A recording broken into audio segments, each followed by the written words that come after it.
Hi, we have stamped images. How do you get the color onto those line art drawings, kind of like this one here?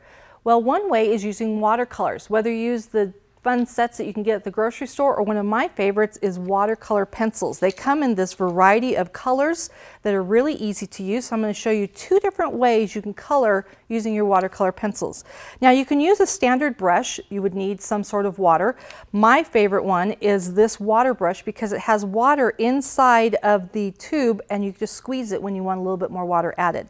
So one way that you can do this is you can take the end of your pencil and you can wet the end of it, and notice how it's picking up some pink here, and then I can come and color in the flags. So again, I'm picking up some color with the water brush right off of that watercolor pencil.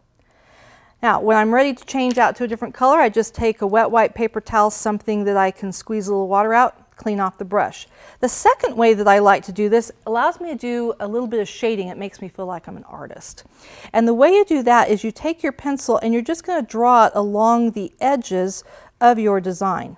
So I'm not even being all that careful. Notice how I don't color in lines very well, huh? So I'm just going around my design with these colors.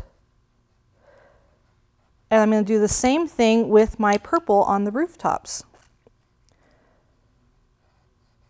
You just want to have some of the color placed on your drawing so that you can come back and add the water to it. And I do need to do this one little turret here that I forgot to add the blue to. So once I have my color on, I'm going to take that watercolor brush and I'm just going to run across that pencil. And as I do so, it allows me to pull the color in. Notice it's leaving it darker along the edges and lighter in the centers. So again, it gives me that true watercolor shading type effect as if I was some sort of cool artist and creating a shaded image. And notice that it did not matter where I actually had colored in. So let me show you on this really globby coloring job down here. When I add some water to it, it again just blends it really nicely so that I can pull it out, make it as dark as light as I want. If I want a little more water, I'm just going to squeeze here, get a little more water going. And I'm pulling all those colors down and blending them in together.